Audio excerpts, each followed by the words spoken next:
sahabat-sahabat yang dikasihi Tuhan Yesus, kembali lagi di channel YouTube JL Santapan Rohani. Pada video kali ini saya akan membahas satu topik tentang Injil Barnabas. Injil Barnabas ini menjadi polemik antara umat Muslim dan juga umat Kristen. Umat Muslim banyak bertanya, mengapa Injil Barnabas tidak diterima di kalangan umat Kristen? Nah, apa yang menyebabkan Injil Barnabas ini tidak dikanonisasi? Kita akan belajar pada hari ini dari video Dr. Bambang Norsena. Beliau menjelaskan dengan begitu detail tentang Injil Barnabas. Siapa penulis Injil Barnabas? Kapan waktu penulisan Injil Barnabas? Dan kenapa Injil Barnabas itu tidak masuk dalam kanonisasi? Nonton terus video ini sampai selesai supaya kita mengerti alasan mengapa Injil Barnabas tidak dikanonisasi. Injil Barnabas ini ditulis di dalam bahasa Itali, dan bahasa Itali itu bahasa yang belum ada pada zaman Yesus. Lihat ini, kertasnya masih mangkak begini, ini asli ini. Saya berikan contoh. Ini tertulis di dalam bahasa Itali dengan terjemahan bahasa Inggris. Injil Barnabas ini. Jadi saya mengupas Injil Barnabas itu dulu. Ketika saya menulis buku ini memang saya belum menemui dokumen-dokumen primer ini waktu saya masih mahasiswa. Seusia Anda lah saya nulis buku ini. Tetapi ketika saya terus-menerus menekuni jalur akademis dalam kajian ilmu agama-agama ini, saya pergi ke Libanon, ke Syria, ke Timur Tengah, saya belajar di sana, dan saya menemukan buku-buku ini. Kalau Anda pergi ke Malang, Anda bisa lihat di museum. Jadi ada ratusan naskah-naskah kuno di sana, bahasa Latin, Yunani, Ibrani, Aramaik, terbitan Samaria, Yahudi, Kristen, apalagi cuman Katolik atau Protestan tentu. Tidak usah datang ke tempat saya, ke toko buku Anda akan ketemu. Nah, saya lanjutkan. Kapan awal tersiarnya buku yang disebut Injil Barnabas?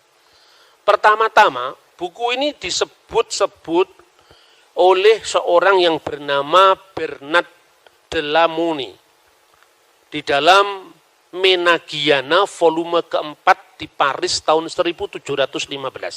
Ini awal pertama orang menyebut-nyebut eksistensi buku yang namanya Injil Barnabas.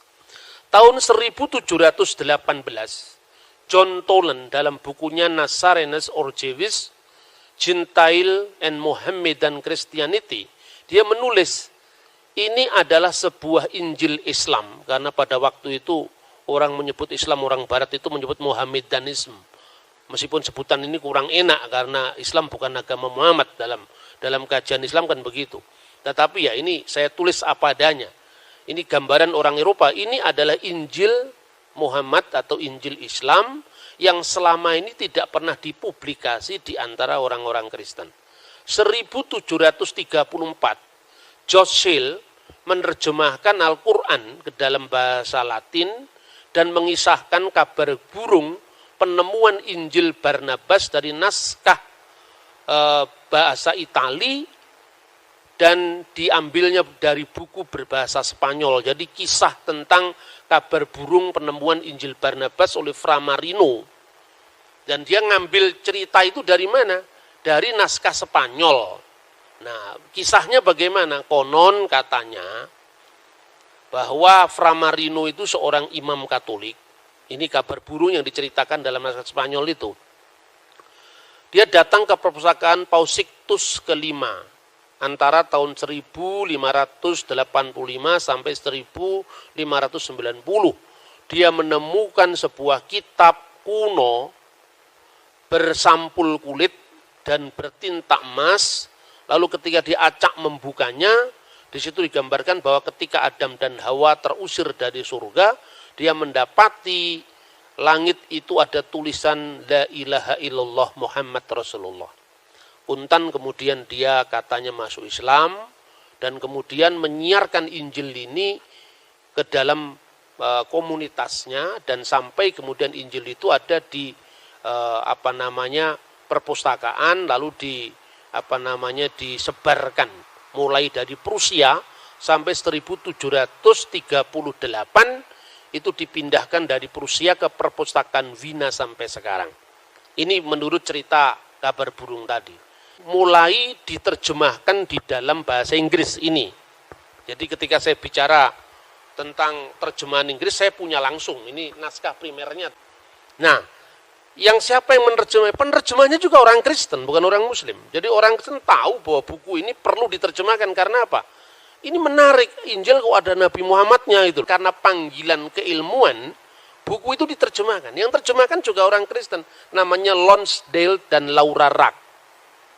Tetapi dalam terjemahan bahasa Inggris berdampingan dengan naskah Italia ini, bahasa aslinya, itu dia sertakan kira-kira 100-an halaman di sini. Ada 100-an halaman yang menulis tentang critical analysis, analisis kritis bahwa Injil ini pasti produk abad pertengahan.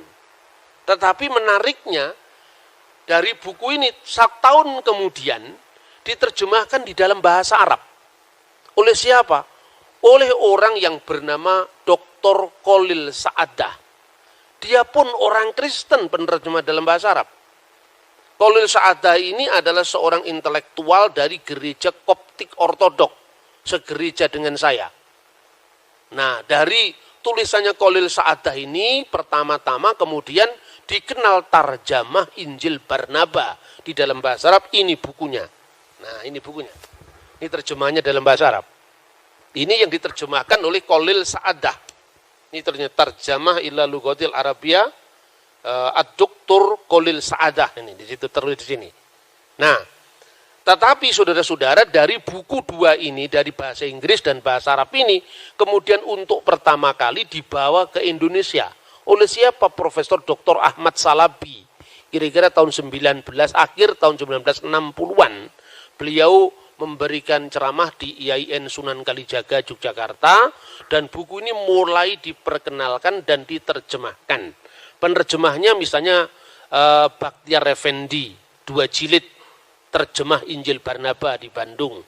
Lalu Husin Abu Bakar dan Abu Bakar Basmelah. Itu kira-kira tahun 1970. Kemudian Rahnib M. diterjemahkan Bina Ilmu di Surabaya. Rahnib mengambil dari naskah bahasa Inggris, tetapi Abu Bakar Basmelah ngambil dari naskah bahasa Arab. Ya. Tetapi ironisnya apa? Ini harus saya katakan terus terang, jangan ada dusta di antara kita. Karena apa? Naskahnya yang meneliti tentang Injil Barnabas itu dibuang oleh penerjemah Indonesia. Dan itu sudah dimulai dari terbitan Aisyah Bawani Wakaf di Karachi 1978. Jadi telaah kritis yang membuktikan kepalsuan Injil Barnabas itu dibuang sama penerjemah. Teks Italinya dibuang, hanya tinggal bahasa Inggris, lalu telaah kritisnya dibuang. Seolah-olah Injil ini adalah Injil asli yang baru ditemukan. Nah, kalau tidak ada bahasa Italinya kan nggak kelihatan. Nah, itu yang terjadi. Kemudian dalam bahasa Indonesia pun juga begitu. Telaah kritis tadi dibuang di terjemahan bahasa Arab. Jadi sebetulnya ada nuansa ketidakjujuran juga ketika memperkenalkan buku ini di dalam bahasa Indonesia. Karena itu, seorang penulis Mesir yang terkenal, namanya Abbas Mahmud Al-Akhod. Dia menulis banyak buku, ada judul pertama antara lain judulnya Allah, Hayatul Masih. Itu buku-buku yang banyak beredar di dalam bahasa Arab maupun bahasa Inggris ya. The Genius of Christ, itu tulisannya beliau. Dia mengatakan bahwa buanglah Injil Barnabas itu dalam dialog kita dengan saudara Kristen. Karena kita memaksakan paradigma kita, di mana Injil ini memang tidak dikenal di dunia Kristen sebagai Injil yang memang memiliki nilai sejarah. Itu catatan seorang Abbas Mahmud Al-Akhod. Kalau Anda mau baca bukunya, teks Arab, Inggrisnya juga ada di Malang. Kemudian yang kedua, Profesor Kiai Haji Dr. Andes Hasbullah Bakri. Beliau ini orang Indonesia yang nulis buku, banyak buku perbandingan agama. Dia mengatakan bahwa kemungkinan besar Injil Barnabas itu tidak ditulis oleh para Hawariyun, yaitu murid-murid Nabi Isa. Karena apa? Pada zaman itu bahasa Itali belum ada. Yang ada bahasa Latin, Ibrani atau Yunani. Kata Profesor Hasbullah Bakri, andai pun Injil ini berasal abad pertama, pasti ditulisnya tidak dalam bahasa Itali. Karena dengan demikian maka semangat dialog yang jujur tentu tidak elok kalau menggunakan dokumentasi abad pertengahan untuk dipaksakan sebagai sarana dialog Islam Kristen. Inilah inti dari kabar burung tentang penemuan Injil Barnabas, dan setelah kabar burung itu menyebar lewat terjemahan bahasa Spanyol yang diterjemahkan oleh Mustafa de Arande. Menariknya, menurut para ahli, Mustafa de Arande itu sendiri ya Framarino tadi. Kenapa? Nanti kita akan buktikan telah kritisnya terhadap teks ini. Kemudian kenapa waktu itu kok muncul tulisan Injil Barnabas? Karena gereja Katolik waktu melakukan politik inkuisisi terhadap orang Islam dan orang Yahudi di Spanyol. Dimanapun sejarahnya kalau pemaksaan agama dilakukan secara politis, itu membuat orang juga masuk Katolik tapi tidak dengan hati tulus. Tetapi dia ingin melampiaskan ketidaksukaannya pada hierarki gereja saat itu dengan dia menciptakan buku yang namanya Injil Barnabas. Saya meyakini Framarino sendiri yang menulis Injil Barnabas itu. Dan saya juga meyakini berdasarkan penelitian saya bahwa Mustafa de Arande itu adalah Framarino sendiri. Karena apa? Tampaknya kalau dia orang yang baru belajar bahasa Arab. Dari banyak catatan-catatan kaki pada teks Itali yang di sini Anda bisa ikuti, itu banyak sekali ungkapan-ungkapan dalam bahasa Arab yang tidak mungkin diucapkan oleh orang yang berasal dari Timur Tengah. Misalnya dia menyebut Subhanallah, ditulis Allahu Subhan. Kan tidak mungkin itu. Jadi artinya bahwa bahasa Arabnya dia terpengaruh bahasa Spanyol. Ketika dia nulis anno, tahun, dia pakai dengan huruf H. Dan itu tampak orang Spanyol yang menggunakan bahasa Itali. Mirip dengan orang kita yang menggunakan transliterasi Inggris dari bahasa Arab. Misalnya huruf 2S itu enggak lazim dalam bahasa Arab kan? Kiai Haji Ahmad Hasan dengan 2S. Karena apa? Itu pengaruh Singapura pada tahun 1940-an. Nah, terjemah itu enggak muncul dalam teks Arab, mesinnya cuma satu, kenapa? Tidak ada sadahnya, kenapa ditulis dengan 2S? Itu tampak bahwa ketika beliau lahir, mungkin tanda kelahirannya diterbitkan di Singapura. Karena Kiai Haji Ahmad Hasan memang berasal dari sana. Contoh seperti itu. Orang Ambon sama orang Jawa kalau berbahasa Indonesia kelihatan sekali. Itu beta pung istri. Kalau di situ kan beta punya istri. Kalau di Jawa istri saya mas, Joko Kudo itu kan kayak gitu kan. Istri saya dengan saya punya istri itu kan tampak. Kalau ini dialek timur, ini dialek barat. Bahasa itu bisa dilakukan seperti itu. Ketika dia nulis Cristo itu dengan 2 huruf S dalam naskah Itali, itu menunjukkan bahwa dia memang orang Itali, orang yang berbahasa Itali berlatar belakang Spanyol. Dan orang Spanyol waktu itu yang dipaksa menjadi Katolik itu ada 2 marga. Marga Morisco dan marga Marino. Satunya Yahudi, satunya Islam. Nah, lalu bagaimana kita bisa melacaknya sekarang? Ini saya scan dari kitab aslinya ini. Ini naskahnya yang terbit tahun 1907. Lonsdale dan Laura Rack, terbitan oleh Clarendon Pers ya, tahun 1907. Lah ini terbitan Karachi yang menghilangkan telaah kritis atas Injil Barnabas yang lebih dari 100 halaman tadi. Kemudian ini adalah yang terjemahan bahasa Arab, ya, sampul halaman dari buku yang aslinya ini ya. Dan kemudian ketika Khalil Sa'adah itu meninggal, penerbitan itu dilakukan oleh majalah Al-Manar. Majalah Al-Manar itu yang terkenal sekali dari muridnya Syekh Muhammad Abduh, namanya Muhammad Rashid Ridha, seorang pembaru Islam di Mesir yang terkenal pada waktu itu. Dia yang mengambil alih penerbitan ini dari sahabat Kristennya, yaitu Khalil Sa'adah. Tapi dalam terbitan-terbitan berikutnya di sini masih dimuat, telah kritis itu masih dimuat di sini. Dalam teks yang 1908. Tapi dalam terjemahan Injil Barnabas bahasa Arab di zaman sekarang ini, telah kritisnya juga dibuang. Namun rupanya memang ada kesengajaan supaya itu untuk membuat kegaduhan teologis antara Islam dan Kristen. Karena beberapa kelompok sekalipun sadar ini bukan Injil yang asli, tapi menguntungkan dakwah Islam. Itu kira-kira seperti itu. Nah, oleh karena itu, bagaimana kita bisa melihat catatan-catatan kritis itu dan juga apa yang bisa diteliti dari Injil Barnabas. Yang pertama harus dilakukan satu catatan bahwa Injil Barnabas ini, kata The Gospel of Barnabas, itu yang dijadikan rujukan beberapa penulis untuk mempertahankan keaslian Injil Barnabas. Itu pernah disebut di dalam Decretum Pseudo Gelasianum.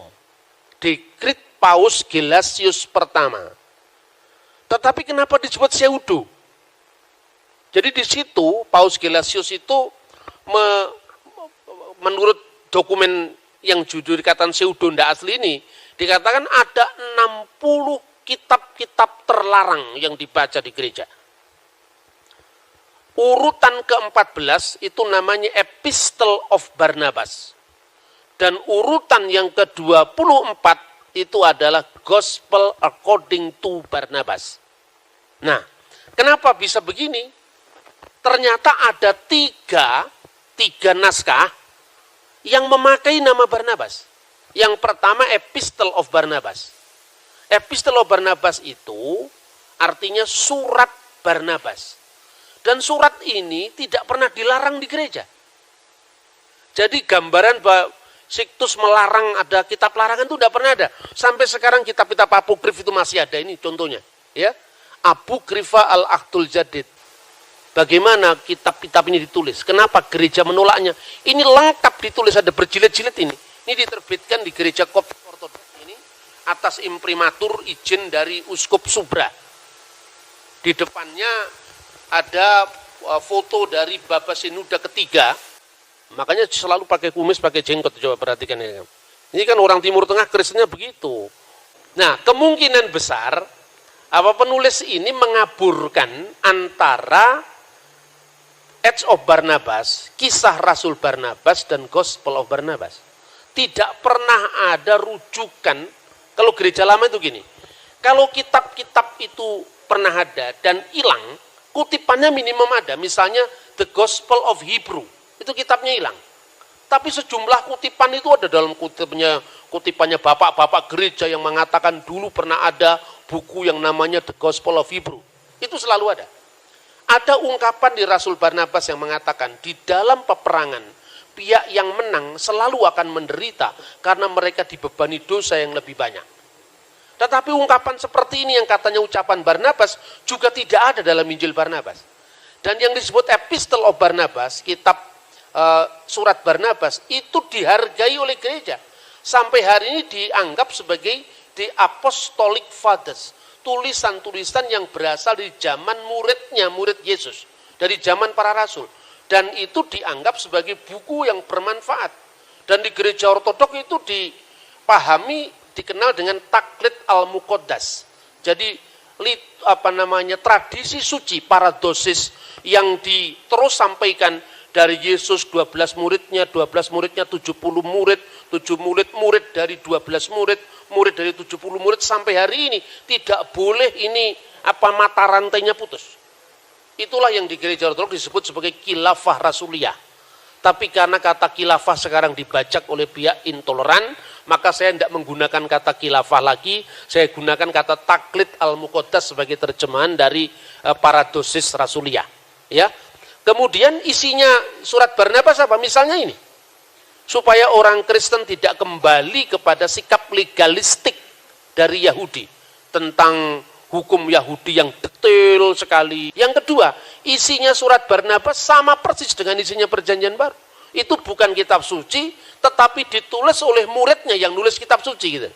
Karena itu dalam Kodeks Sinaiticus, Epistle of Barnabas itu dihormati, ditempatkan setelah kitab Wahyu sekalipun bukan kitab suci. Tapi dianggap sebagai punya wibawa setelah Perjanjian Baru. Sekalipun demikian, yang satu lagi, pengaburan dengan yang namanya kisah Rasul Barnabas, itu berasal dari abad ke-5. Itu sesungguhnya juga cerita yang tidak ditolak oleh gereja kuno. Karena apa? Karena di dalamnya itu ada cerita kematian syahid Rasul Barnabas di Siprus, khususnya di pulau Siprus di kota Salamis. Dan ketika dia martir di sana, dia ditunggui oleh Rasul Petrus. Setelah orang-orang yang menganiaya Barnabas itu membakar mayatnya, tulang-tulangnya dibawa, diselamatkan di sebuah gua. Pada tahun 400 sekian zamannya Maharaja Zeno, ditemukan relikwi dari Rasul Barnabas itu, dan kemudian diterbitkan perangko di Siprus bahwa disinilah tempat peninggalan Rasul Barnabas. Itu dihormati sampai sekarang oleh gereja Ortodok. Lalu gereja Protestan kan nggak punya cerita semacam ini. Di gereja Ortodok kan dipelihara, dan di dalam tulisan yang dinamakan kisah Barnabas itu ada catatan. Aslinya tertulis begini: jenazah Rasul Barnabas diketemukan di pulau Siprus dengan Injil Matius yang berada di atas dadanya. Berarti Barnabas tidak menulis Injil sendiri, tapi Injil yang diwartakannya Injil menurut penuturan Matius. Tetapi dalam terjemahan bahasa Indonesia, kata Matiusnya dibuang. Seolah-olah bunyinya Barnabas meninggal di pulau Siprus dengan kitab Injil karyanya di atas dadanya. Ini untuk meneguhkan bahwa seolah-olah Barnabas menulis Injil sendiri. Tapi serapat-rapatnya kita menyimpan hal yang salah, terbukti juga. Inilah naskah Injil Barnabas edisi bahasa aslinya Itali. Di atas tertulis, Vero Evangelio di Yesu Nazareto Chiamato Cristo. Inilah Injil yang benar dari Yesus yang disebut orang Nazaret yang disebut Kristo. Berarti di sini diakui Yesus adalah Kristo. Kristus itu adalah terjemahan Yunani dari bahasa Ibrani Hamasiah. Bahasa Arabnya Al-Masih. Karena kata sandang definite artikel al itu di depan kalau bahasa Arab, bahasa Ibraninya ha. Bahasa Arabnya a di belakang, Mesiha. Yesua Mesiha. Mesiha Dagala, jadi Al-Masih Ad-Dajjal misalnya. Itu dari Alkitab Pesita itu. Kata Dajjal itu dari bahasa Suryani. Yesus orang Nazaret disebut Kristus. Tetapi di pasal 96 dikatakan Yesus bersumpah. Dan anehnya sumpahnya Yesus itu mirip sumpahnya Nabi Muhammad. Walladzi nafsi biyadihi. Demi dia yang diriku ada dalam genggaman tangannya. Ini tidak lazim di abad pertama. Ini sumpah yang muncul di dalam kitab hadis. Ya, zaman Yesus itu tidak ada sumpah seperti itu. Dia mengatakan demi jiwaku yang dalam genggaman tangannya, aku bukanlah Mesias. Padahal Mesias itu artinya sama dengan Kristus.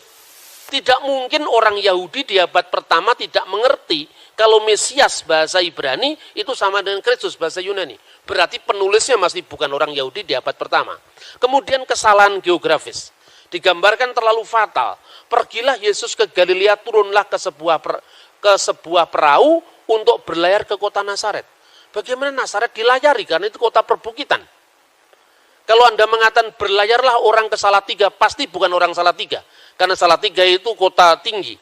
Kemudian turun dia ke Kapernaum. Ya, tidak mestinya turun ke Kapernaum. Di situ naiklah dia ke Kapernaum. Went up to Kapernaum. Kapernaum adalah kota pesisir. Itu tidak mungkin naik, tapi pasti turun. Di tempat lain lagi, misalnya situasi abad pertengahan. Maria Magdalena dan Marta membeli 2 kota. Magdala. Di abad pertama bagaimana mungkin orang Yahudi bisa membeli kota? Karena dia jajahan Roma. Ungkapan sepertinya yang muncul di abad pertengahan di era kapitalisme. Lalu yang kemudian digambarkan tong-tong yang berasal dari kayu untuk menyimpan anggur. Pada zaman Yesus, anggur disimpan di tempayan yang berasal dari tanah. Penyimpanan dari kayu itu muncul khas di Italia abad pertengahan. Yesus tidak dikhianati dengan 30 keping perak, tapi dengan 30 denarius yang terdiri dari 60 minute. Itu adalah mata uang Spanyol pada abad 14. Yesus berkata, marilah kita pergi ke Sinai, kita melaksanakan syariah puasa 40 hari. Memang Yesus berpuasa 40 hari, tapi Quadragesima baru ditentukan di Konsili Nikea. Meskipun sudah ada praktek, tapi praktek puasa 40 hari dalam bentuk kanonisasi, itu tidak ada pada zaman Yesus. Kemudian yang lagi yang terakhir ini menjelaskan bahwa asal-usul Injil Barnabas. Barnabas mengatakan begini, bahwa tahun Yobel yang sekarang diperingati dengan 100 tahun. Tidak ada tahun Yobel yang diperingati 100 tahun dalam kitab Imamat, kitab Taurat. Tahun Yobel itu 50 tahun sekali. Kenapa 100 tahun? Karena Paus Bonifacius ke-8 tahun 1300 mengubah 50 menjadi 100. Maka 50 dijadikan 100. Lalu Paus berikutnya diubah jadi 50 kembali. Paus berikutnya lagi Clement mengubah jadi 25. Pada zaman Sixtus belum waktunya tahun Yobel, ingatan orang masih tahun 1300. Dia perayaan Yobel lakukan karena pengangkatan dia jadi paus. Itu yang kemudian dikritik oleh penulis ini, saking semangatnya mengkritik, dia lupa membaca Taurat bahwa pada kitab Taurat tahun Yobel itu bukan 100 tapi 50. Maka terminus perquem, tahun awal ditentukan Injil Barnabas, pasti setelah tahun 1300, secara khusus adalah zaman Paus Sixtus kelima, karena tampak dari bahasa Spanyol dan sebagainya, pemakaian bahasa Itali dengan 2 S ya, misalnya Barnaba Apostolo di Yesu Nasareto Ciamalo Kristor 2S itu tampak kalau itu orang abad pertengahan. Dengan demikian kesimpulannya, kenapa kita harus memakai buku yang sesungguhnya tidak memiliki nilai sejarah? Dan lebih-lebih saking semangatnya Injil Barnabas itu tidak cocok dengan Al-Quran juga. Karena dalam Al-Quran, Al-Masih itu entah bagaimana dimaknai secara teologis, itu bukan urusan sejarah, itu urusan tafsir masing-masing agama. Al-Masih itu adalah gelar untuk Yesus. Ya, Innamal Masih Isa bin Maryam misalnya. Atau Ismuhul Masih Isa bin Maryam itu gelarnya Yesus.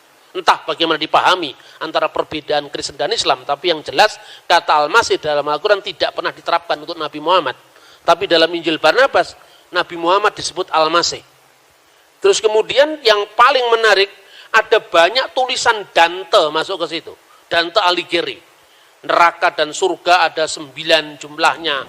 Itu juga tidak cocok dengan Alkitab, juga nggak cocok dengan Al-Quran.